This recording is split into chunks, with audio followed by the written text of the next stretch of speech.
डेलिकन नेपालेंस अर्थात Nepal house Martin, अबाबिल या फिर स्थानीय लोक भाषा में गौत्याई पक्षी। जिज्ञासु दीपक बिष्ट यानी ताल चैनल के निदेशक दीपू इस बार एक रोचक स्थल की खोज करके आए और पर्यावरण प्रेमियों चित्रकारों को लेकर उस स्थल पर पहुंच गए। अत्यंत रमणीक घना जंगल,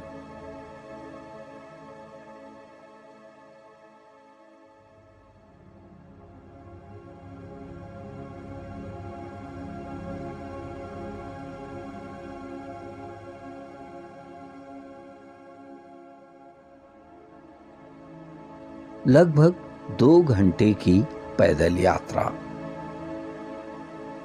मंत्रमुग्ध कर देने वाला स्थल, लगभग 1000 फुट ऊंची खड़ी चट्टान,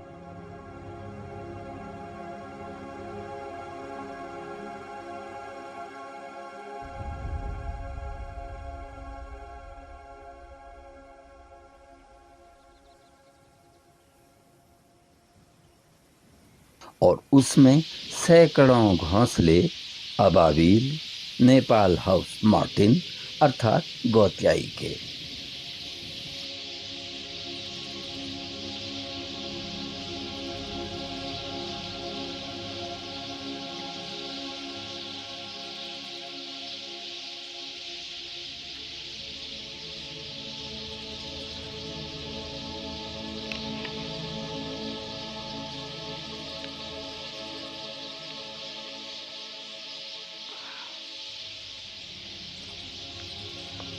non migratory bird Nepal house Martin अक्सर हवा में ही कलाबाजियां खाते हुए कीड़े मकोड़े खा जाती है।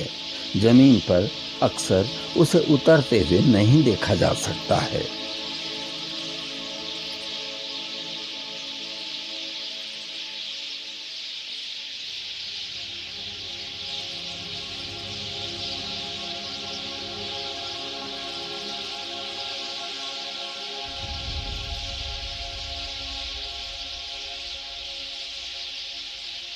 इसीलिए ऊंचे स्थलों में मिट्टी घास के बहुत ही आकर्षक घोंसले बनाती है, ऐसे स्थानों पर जहां पानी की बौछारें न आती हों। इसके दिनचर्या को देखकर गुलाम मोहम्मद कादिर का एक शेर याद हो आया। बूंद भी तिस्ना अबाबील पे नाजिल न हुई, वरना बादल तो बुलंदी से उतर आया था। ये व्लॉग का कंसेप्ट तो अब आया। दीपक बिष्ट तो कई वर्ष पहले से रोचक जानकारियां लेकर आते रहे हैं और हिम्मत करके ऐसे स्थानों को खोजते रहे हैं।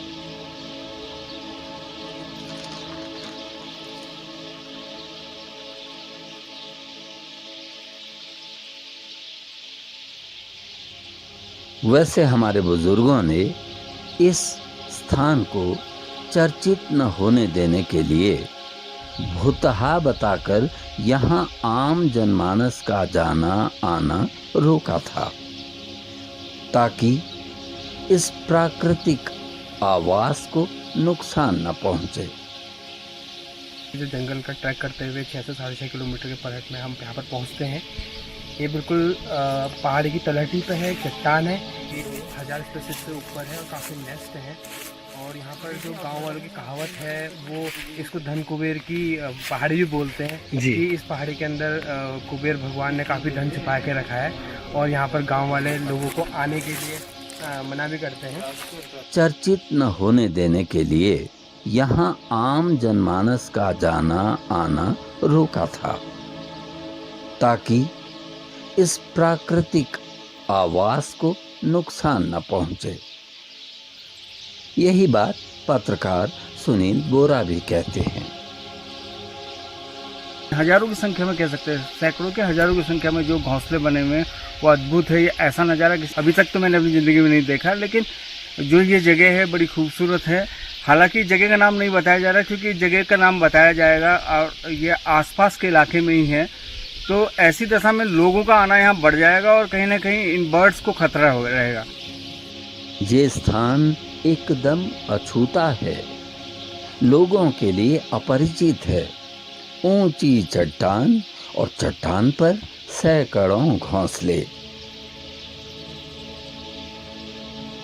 ऐसे स्थलों को खोजने के लिए सदैव प्रेरित करते रहते हैं DFO TR बीजू IFS। खुशी की बात है कि अभी दीपक जी ने अपना मेहनत से एक नया बर्ड वॉचिंग डेस्टिनेशन देख लिया और Naina Devi bird conservation reserve के आसपास वो जगह है और बहुत ही अद्भुत बात है कि मतलब उधर एक रॉकी एरिया में हजारों संख्या मार्टिन, नेपाल मार्टिन, तो वो बहुत बड़ी खुशी की बात है और उसके एसोसिएटली वल्चर्स भी है उधर, ईगल्स भी है और उसके साथ साथ एलिफेंट्स का मूवमेंट भी है। एलिफेंट्स का movement that is a beautiful classic example for the coexistence of the wild life, the animals and the birds. So वो एक कोएक्सिस्टेंस है, ये नेचर में ऐसा होता है कि मतलब एक दूसरे से बेनिफिट से खुशी रहना और मतलब बर्ड्स या एलिफेंट्स का जो एक्सक्रीटा है वो उससे फीड करता है और ये कीड़ा वगैरह फीड करता है और एलिफेंट्स का जो एलिफेंट्स का इसी में मतलब बर्ड्स का फीडिंग भी होता है, वल्चर्स का भी फीडिंग होता है। तो this is beautiful classic example of this coexistence of wild life. इस चट्टान के नीचे अंडों के छिलके मिलते हैं। स्वाभाविक है सांपों का आना। ईगल पक्षियां यहाँ पर दिखाई देती हैं और हाँ, हाथी की लीद दिखती है तो हाथियों का आवागमन भी होता रहता होगा। हाँ, पक्षियों का इतना मल इकट्ठा हो जाता है कि गांव वाले इसे खाद के रूप में उठा कर ले जाते हैं।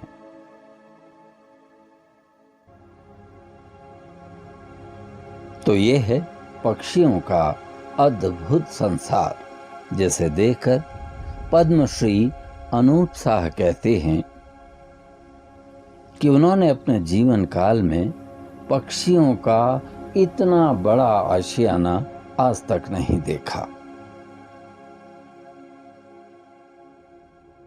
और जंगल के थ्रू हम डेंस फॉरेस्ट के थ्रू गए और वहाँ पे जो एक अद्भुत नज़ारा था, जो बहुत बड़ी रॉक थी, उसमें चिड़ियों की बहुत ही सैकड़ों घोंसले लगे थे। और फिर मैंने इसको जब इसको हमने क्लोजली देखा तो पता लगा नेपाल हाउस मार्टिन है। और इसमें खासकर वैसे और जगह भी मैंने देखी हैं, लेकिन समझो जिंदगी में पहली मैंने इतने बड़ी कॉलोनी 1000 के आसपास तो होंगी, 900-1000 के आसपास बर्ड होंगी। और उनकी जो आवाज़ और जो नेस्ट में अपने बच्चों के फीड करने के लिए जा रही थी। और कई जगह नेस्ट के नीचे मरे हुए बच्चे, अंडों के छिकले भी गिरे हुए थे। तो लगता है कि ये बच्चे आजकल ही निकले थे। भी थी, मुझको लगता है कि सांप इनके बच्चों को खाने के लिए आता होगा। और नीचे जो इनकी बीट पड़ी थी, लगता था कि उसको कलेक्ट किया जा सकता, बल्कि ये गांव वाला कह रहा था ये खाद के तरह से भी हम यूज़ करते हैं। लेकिन वो बहुत दुर्गम क्षेत्र है, डेंस फॉरेस्ट के बीच में है। और वहाँ से चढ़ते चढ़ते हमें ऑलमोस्ट 2 घंटे लगे और हम शाम को 6 बजे ऊपर निकल पाए। लेकिन जो नज़ारा था वो वाकई में अद्भुत था। और ख़ासकर दीपू ताल चैनल से जो है, तो उन्होंने हमें इंसिस्ट किया कि वो साइट आप ज़रूर देखें। और ये तो बड़े डेयर डेबल हैं। एक दफ़े मैंने सुना ये अकेले वहाँ चले गए थे और वो जगह को इन्होंने ढूंढा है और ये बड़ी काबिले तारीफ़ है। और जो हमने फ़ोटोग्राफ वगैरह किए, काफ़ी, हालांकि लाइट बहुत अच्छी नहीं थी, लेकिन फिर भी काफ़ी हम लोगों के अच्छे चित्र आए। नेपाल हाउस मार्टिन की खासियत ये है, ये माइग्रेट नहीं करती है।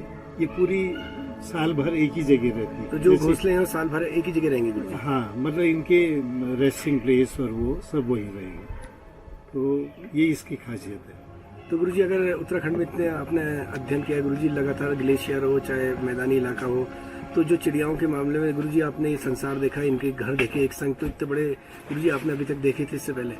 नहीं, वही मैंने कहा ना कि इतनी बड़ी कॉलोनी मैंने जिंदगी में किसी भी बर्ड की जी उत्तराखंड में खासकर नहीं देखी। प्लेन साइड तो कई दिखती हैं ऐसी, जी। लेकिन उत्तराखंड में पहली दफे मौका मिला, तो एक एक्साइटमेंट भी था और बहुत आनंद भी आया। जगह बहुत अद्भुत है और ऐसी जगह तब सर भी बताते कि इतने साल के इतिहास में उन्होंने 40 साल में पहली बार ऐसी कोई बड़ा फैमिली में 800 लेके 900 बर्ड्स है और इतनी लंबी होस्टिंग है, तो ये पहली बार देखने को ना, ये बड़े सौभाग्य की बात है। इस अद्भुत पक्षियों के संसार को एक्सप्लोर करने के लिए दीपक बिष्ट का धन्यवाद। याद रहे, पर्यावरण सुरक्षा संरक्षण हम सभी की जिम्मेदारी है।